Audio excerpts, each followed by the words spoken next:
Pues estamos ya en la última hora de este programa, la verdad es que pasa el tiempo volando. Estamos en el tiempo de gabinete, estoy encantada de tener en mi pueblo a Juan Manuel de Prada. Buenas tardes, Juan Manuel. Muy buenas tardes, Julia, buenas tardes. ¿Has comido bien? He comido maravillosamente. ¿Qué te han dado en la Polar?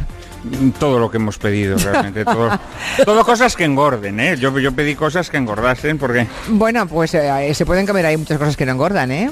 Ya, pero es que yo me veía muy flaco últimamente y digo, tengo que reponer fuerzas en... Así que habéis comido como reyes, ¿eh? Como reyes. Y reinas, reyes y reinas, porque ¿no? Elisa... Porque no, Elisa se enfada, ve machismo en mi lenguaje y no quiero... Elisa Beni, buenas tardes. Hola, muy buenas tardes. También ha comido en la Polar, claro. Por eso he comido todavía más que Juan Manuel. ¿Por qué? Porque has empezado antes. No, porque cuando Juan Manuel se ha ido y cuando Reixa se ha ido, Julio, el propietario de la Polar, me ha traído una tarta de galletas con cava y me la he tenido que tomar. O sea que yo todavía he insistido más. ¿Y ha sufrido, no, con la tarta? Terriblemente, estoy terriblemente perturbada. Ya, es la tarta.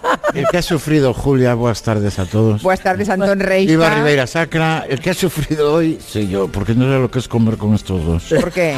Porque yo creo que además la comida polar los excita y saca de ellos lo peor del ser humano. Entonces, porque tú, bueno, es que claro, entonces hemos tenido como triple gabinete, o sea, cada plato fue un gabinete distinto. Madre mía. ¿no? Bueno, me ha sacado el piropo y me ha dicho que es que decirles a las mujeres cosas está bien. Entonces hemos entrado en, ya sabes, en ese bucle. De cuántas cosas o qué cosas se le pueden decir a las mujeres sin ser un grosero o un misógino o un machista. Hemos entrado en ese bucle. Ya. No, la cosa se está poniendo complicada, porque es que ahora ya, cuando yo viene un caballero al programa y hago alguna referencia a su aspecto externo, sí, luego vienen los reproches en las redes. ¡Ay, se ha atrevido! ¿Y por qué usted se atreve a decirle a fulanito que tiene unos ojos preciosos y al revés no lo consentiría? ¿Cómo que no le consentiría? No, a ver... Y eso que no te pones, pero tú no te pones en la puerta en las Ramblas, allí en la puerta de la emisora, a decirle al que pasa lo que le harías, lo que no le harías. Exacto. Y a cuánto vale el cuarto y mitad de la carne que lleva su cuerpo torero. Exacto. O sea, es que estamos a veces confundiendo algunas cosas y decirle a alguien, echarle a alguien un piropo, a alguien que tú conoces. El piropo se basa en un exceso de sinceridad, que es peligroso. ¿Sí? Ya, bueno, pero pues a mí... el piropo es lo que antaño se decía, que ya esta es una palabra que tiene una connotación peyorativa, una galantería. Es decir, qué antiguo eres, Juan Manuel, por Dios. No. Es que parece que nació viejo ya. Y a mucha honra. Pero te hemos desafiado en la comida a decir piropos si no tenías ni uno. Si no sabes piropos. Dejarle que hable. No, pero el piropo tiene que ser una cosa decirle guapo a una chica cree que es un piropo. Un piropo reprechero. A ver, ¿cómo es un piropo? Un piropo, yo me precio de soltar piropos a aquellas mujeres que a las que aprecio. Estás desbocado. Y nunca me ha causado problemas, y entonces no entiendo cuál es el problema con el piropo. Lo que pasa es que ahora me entero, según Elisa, pues piropo es la grosería, la barbaridad. Es lo que más abunda, viene abundando lo más. Pero sí, Elisa... Ya, pero bueno. Bueno, ya todo esto... Los platos iban y venían. Ya, todo esto. O sea, un gabinete, sentados, con buena comida y buen vino. Tratando de poner paz. Venimos beodos, hemos de reconocerlo, pero bueno, nuestro querido público nos lo va a perdonar. Unos más que otros. Bueno, pues hoy ya verdad es que da un poco de risa hablar ahora de convenios, pero ¿qué le vamos a hacer? Es el tiempo de gabinete y como hoy se ha firmado ese nuevo acuerdo para la negociación colectiva, creo que es importante y está bien que lo comentemos, ¿no? Recomienda ese nuevo acuerdo que se ha firmado hoy subir los sueldos un 3%, hasta un 3%, para ir elevando progresivamente el salario mínimo hasta llegar a los 1.000 euros al mes. O sea, el horizonte, digamos, el objetivo es llegar a 1.000 euros al mes. A eso aspira España, ¿no? A ser 1.000eurista, cuando además somos el segundo país con más pobres en edad de trabajar de la OCDE. La patronal ya ha dicho, ¿no? Es un poco de jarro de agua fría. Ha dicho que a pesar de la recuperación, pues que no todas las empresas, especialmente las más pequeñas, van a estar en condiciones de poder subir el salario a sus respectivos trabajadores. Asun Salvador, buenas tardes. Buenas tardes, Julia, y buenas tardes a todos. Pues después de año y medio de negociaciones ha llegado la ansiada firma con su foto, la foto que no falte, entre los presidentes de la COE y de CEPIME por parte de la patronal y los secretarios generales de UGT y de Comisiones Obreras. Con eso se comprometen a elevar de aquí a 2020 los salarios que están en convenio colectivo a un mínimo de 14.000 euros anuales en 14 pagas, es decir, los 1.000 euros al mes que decías, y a acometer subidas anuales de en torno al 2% más un 1% variable. El presidente de la COE, Joan Rosell, con todo advierte. Las empresas grandes se están recuperando. Cuando digo empresas grandes, las que facturan más de 1.000, las de facturan más de 10 también están en casi el 80% ya con bases imponibles negativas, pero el problema lo seguimos teniendo en las empresas pequeñas. Por lo menos la mitad todavía no están en situación de abordar según qué tipo de incrementos. Mal asunto, porque son precisamente esas empresas pequeñas las que dan más empleo, las que crean más empleo en nuestro país. Crearon 45.900, casi 46.000, en el primer trimestre de este 2018. Y otros 580.000 que prevén generar en los próximos 2 años. Con esas buenas cifras contrarrestan, por ejemplo, los 23.600 despidos de las grandes empresas en el primer trimestre de este año.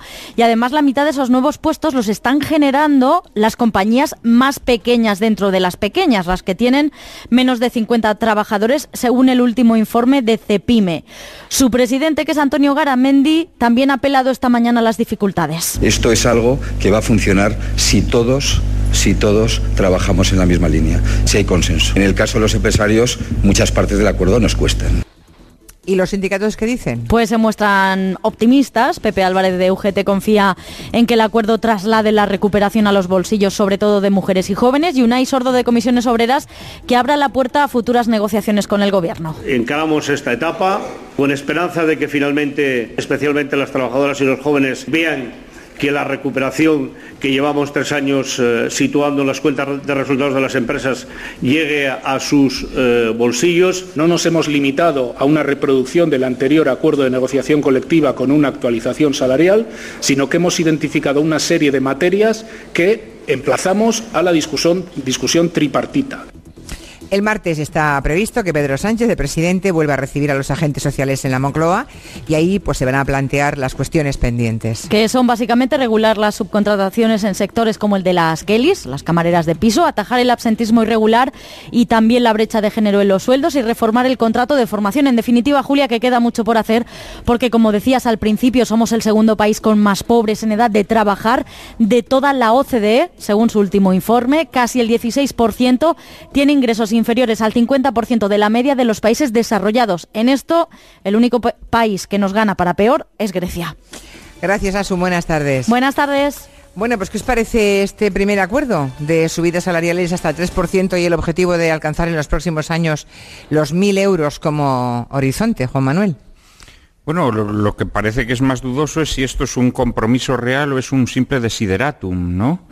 Porque da la impresión que todo ha quedado abierto. Es decir, sí, bueno, el objetivo es, pero ya nos están diciendo que la mayor parte de las empresas del país, las pequeñas empresas, no van a poder aplicarlo. Con lo cual yo me pregunto si esto va a ser una especie como de la ley de la dependencia, ¿no? En la cual se hacen unas valoraciones que me parecen estimables y deseables, pero que no se traduce en nada. Y entonces uno se pregunta si no será que se ha hecho un paripé para que todo siga igual, ¿no? Aquello que decía el personaje del gato pardo, ¿no? Hagamos como que todo cambia para que todo siga igual. No, yo creo honestamente que en la cuestión de los salarios hay una hipocresía de fondo, de muy difícil solución, ¿no? Porque nadie quiere afrontar la realidad y siempre se barajan conceptos brumosos. ¿Y cuál es la realidad? Bueno, la realidad es que con menos de una determinada cantidad no se puede vivir, ¿no? Y que en realidad lo que habría que fijar es obligatoriamente que para dar trabajo tienes que ofrecer un salario que permita vivir no solamente a una persona, porque se supone que las personas se unen, se vinculan, tienen hijos, y entonces hay que recuperar el concepto de salario familiar, que es un viejo concepto de la doctrina cristiana que se ha olvidado por completo, ¿no? Y es decir, que un salario... Bueno, la 15M ya decían, no hablaban de lo cristiano, pero hablaban de salarios dignos. Sí, bueno, viene a ser eso. Pero el salario digno es eso. El salario digno no es algo que sirva para que una persona pueda bandearse y sumado a otro salario que a su vez es una birria, pues tal vez, quizá... uno de los problemas que tiene ahora mismo nuestra sociedad es que se comenta constantemente es la el problema demográfico, pero con los sueldos que se están pagando es muy difícil decirle a la gente que se ponga a tener hijos, ¿no? Que forme una familia, etcétera, etcétera. Entonces yo creo que lo que hay que afrontar verdaderamente es con qué salario uno puede vivir verdaderamente, formar una familia. Y esto es lo que yo creo que no se hace. Elisa, ¿de qué sirve este acuerdo? ¿También te parece un brindis al sol, como insinúa Juan Manuel? No me lo parece, porque soy consciente de que el capitalismo necesita ya esto. Es decir, esto no es una reivindicación de los trabajadores que haya sido oída, sino que es una reivindicación del propio capitalismo, que en su propia dinámica lleva el necesitar consumidores.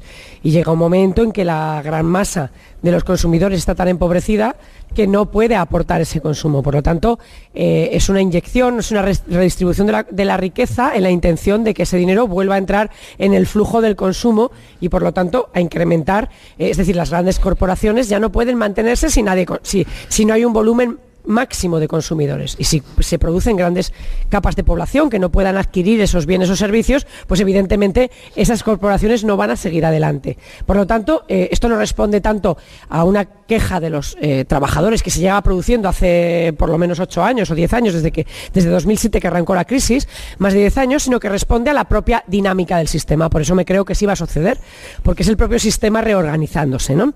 Entonces, bueno, hasta un 3%, pero parece, bueno... Bueno, esto es poco a poco. ¿Por qué? Porque al final es hasta un 3%, se intenta llevar el salario mínimo hasta los 1.000 euros en el futuro, y en el fondo lo que esperan es que se produzca un efecto de mercado, por el cual cuando las grandes corporaciones suban esos salarios, se produzca, ellos siempre piensan en términos macroeconómicos, se produzca una reinversión de ese dinero en consumo que a la vez vuelva a redinamizar el sistema, y que en medio de toda esa redinamización aparezcan las pymes que también se verán arrastradas por ese flujo de subcontratas, etcétera, etcétera, de trabajo.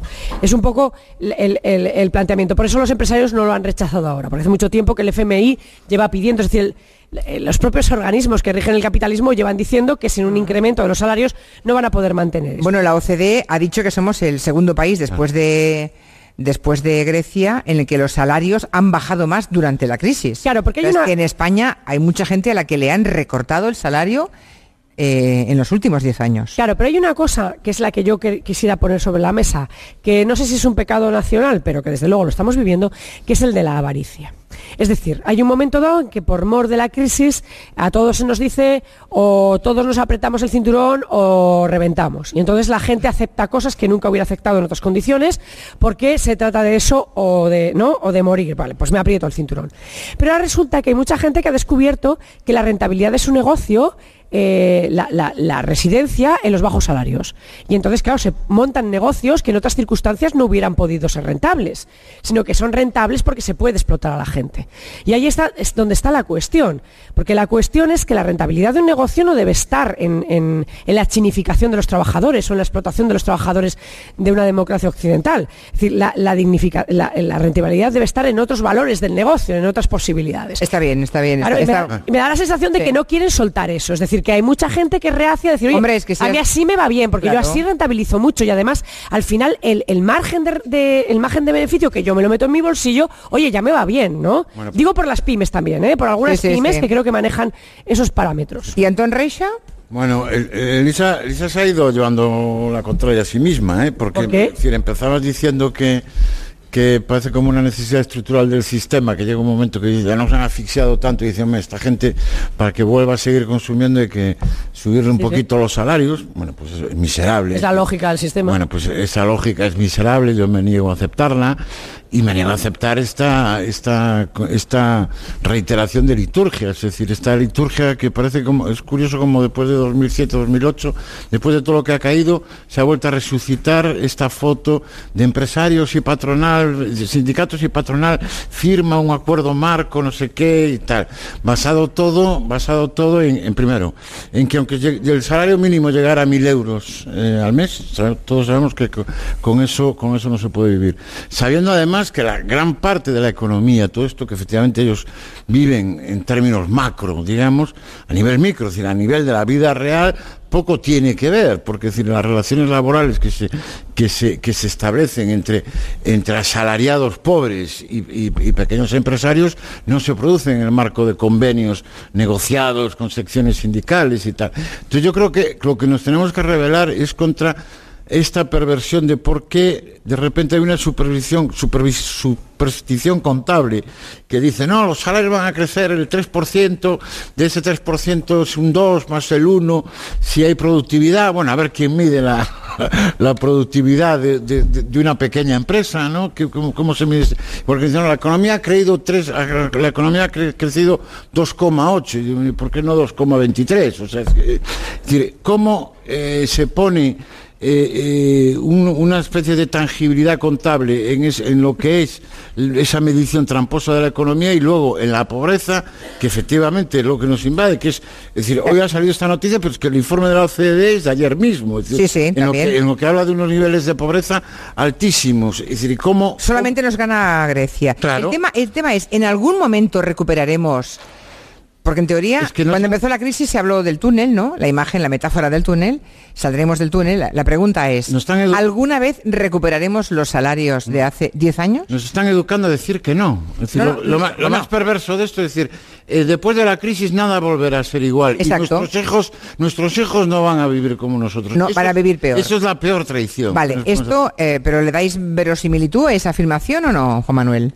A la posibilidad de que los salarios vuelvan a y a que nuestros hijos puedan vivir o que vayan a vivir definitivamente peor que nosotros. Yo creo que la dinámica es exactamente la contraria.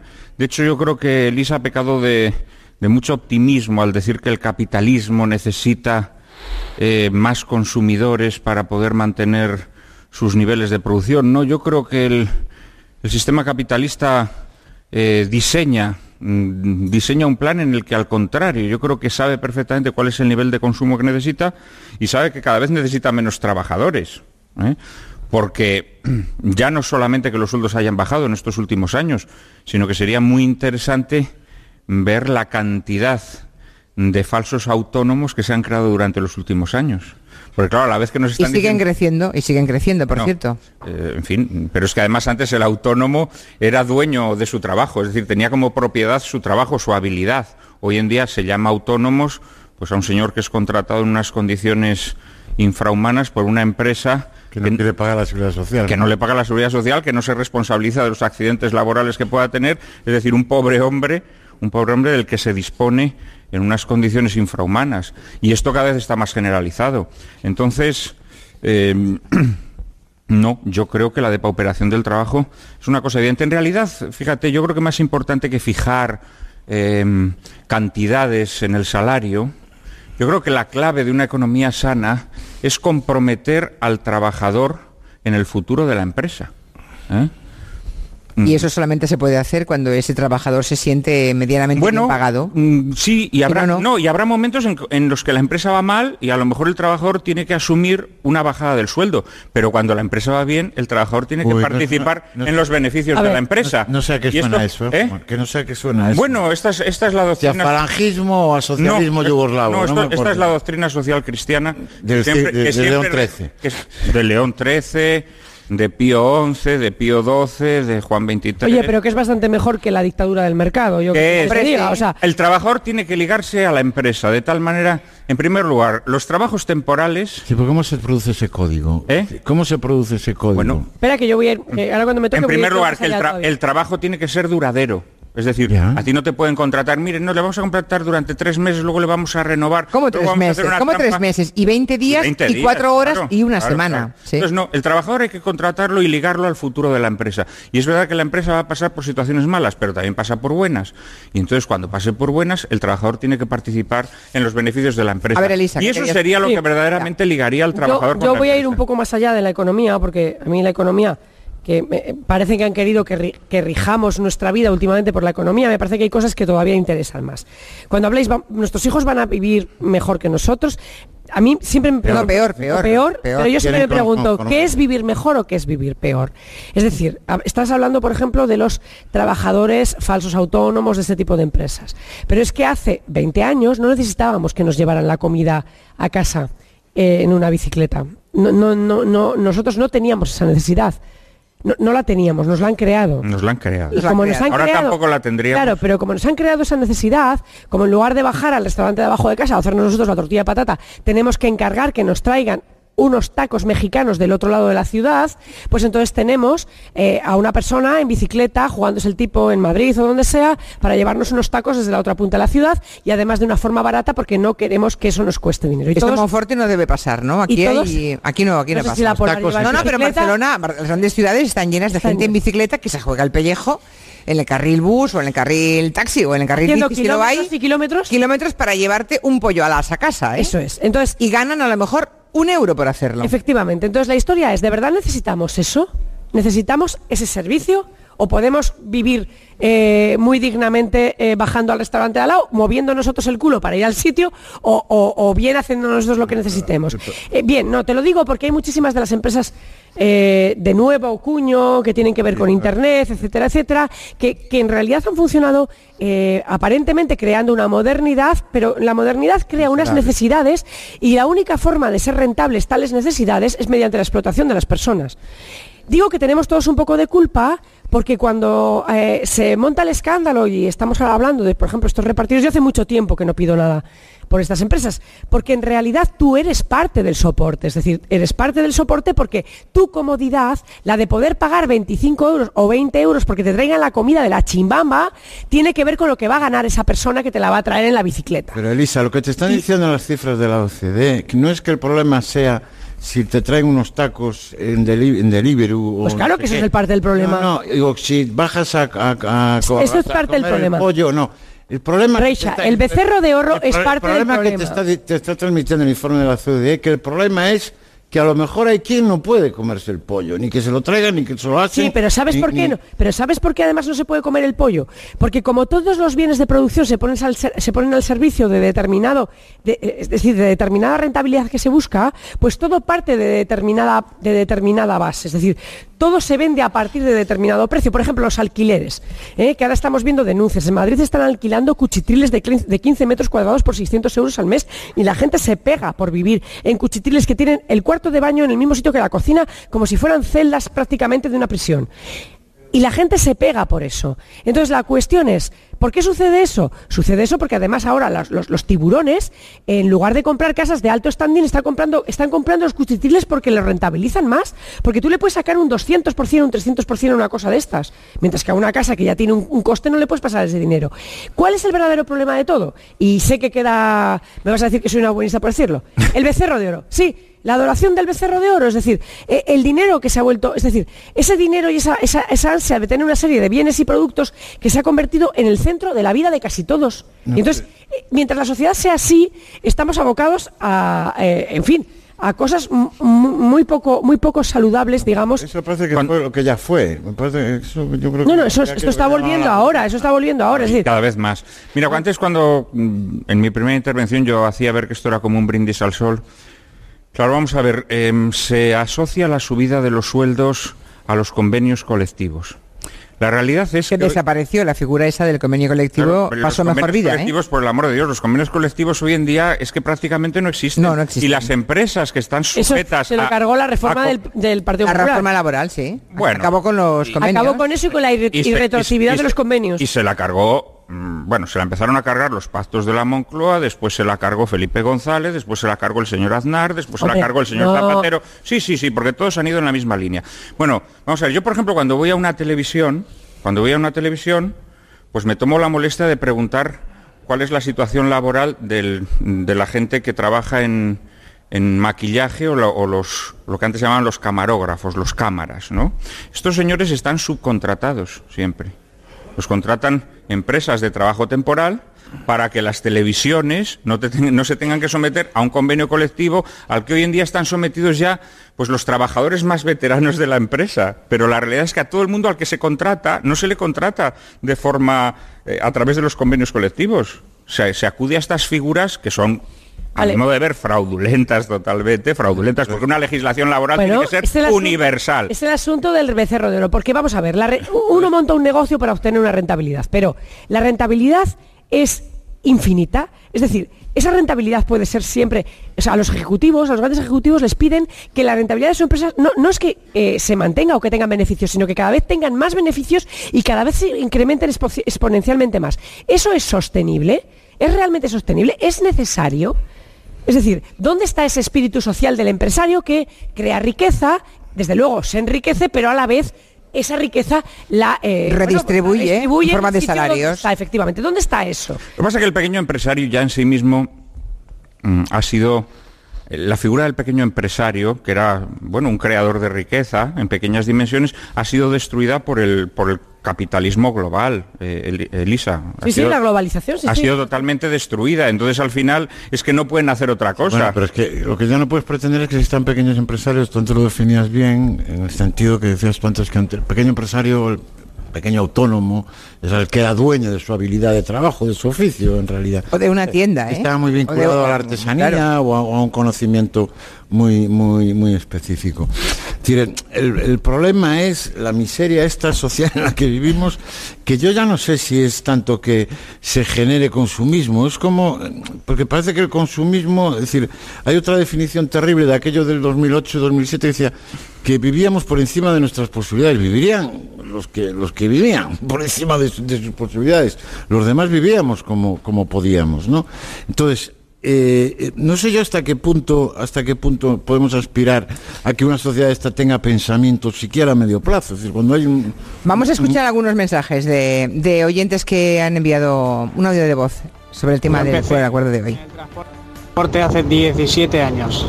Vivía en Barcelona en aquel momento, yo soy de allí, y ganaba haciendo una ruta local, o sea, estando en mi casa cada día, 1.600 euros. Ahora hago una ruta nacional, estoy prácticamente toda la semana fuera de mi casa, vivo en Lugo, eso sí, y gano 1.900 euros. Y tengo solo 15 días de vacación. Aplicar lo que ha subido el nivel de vida en esos 16 años y ahí tenéis la respuesta. Uno de los grandes peligros de subirnos el sueldo ahora es que estamos en un mundo global y competimos con salarios como Bulgaria, el este de Europa y otros países como India, como China.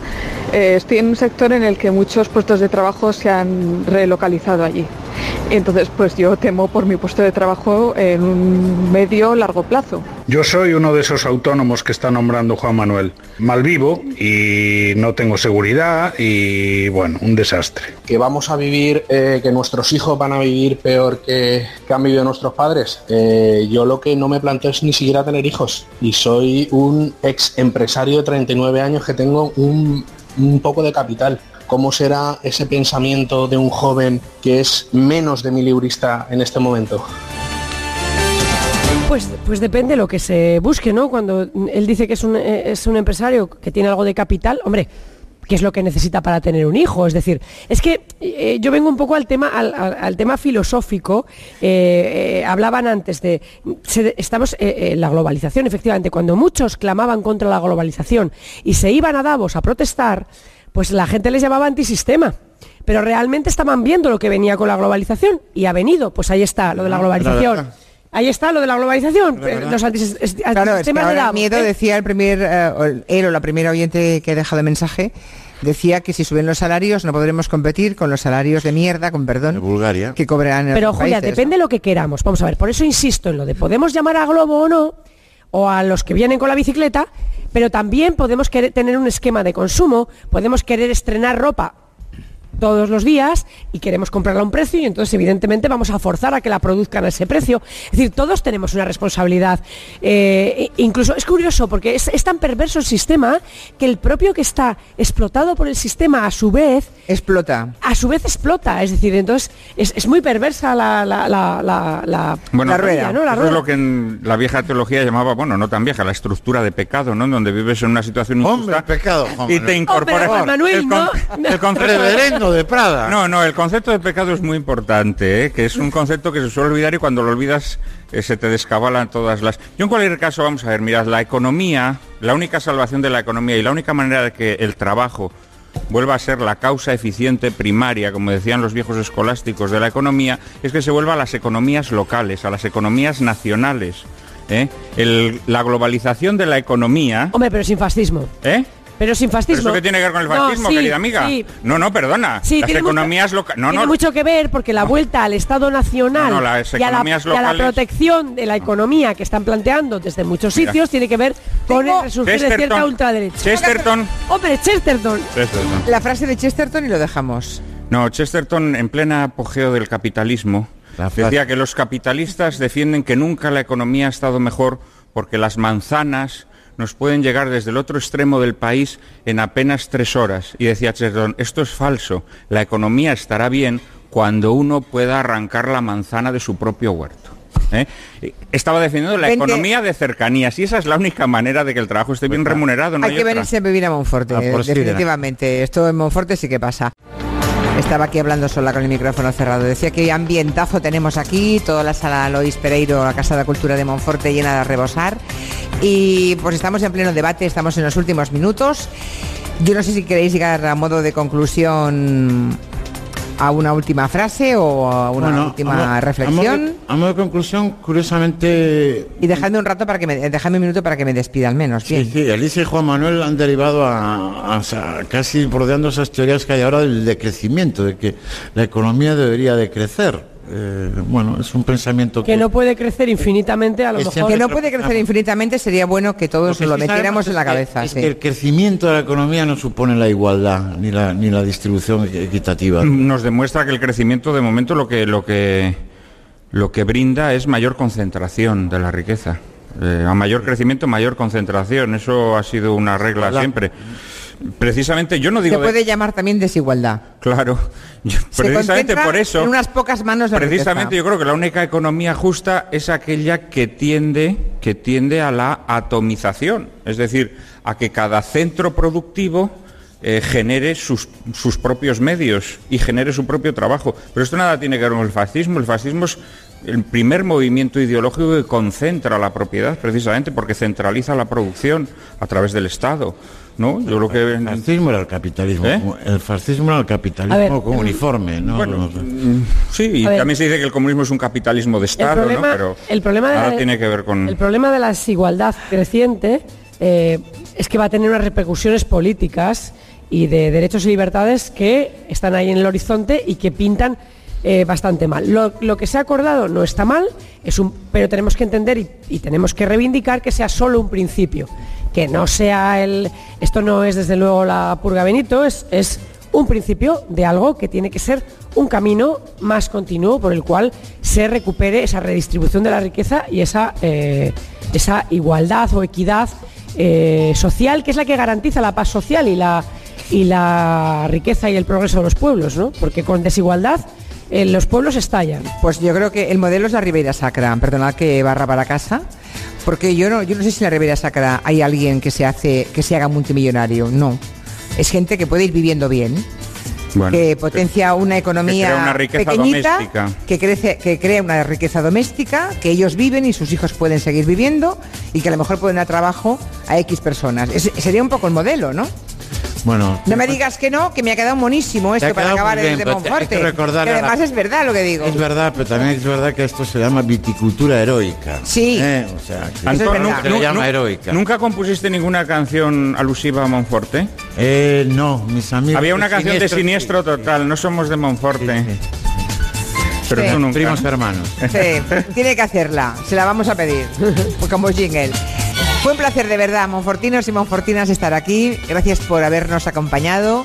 Gracias por haber escogido Onda Cero y convertirla en líder de audiencia absoluta en todo el Valle de Lemos. Viva la Ribeira Sacra, a Feira do Viño, hasta pronto. Boas tardes desde Monforte. Buenas tardes.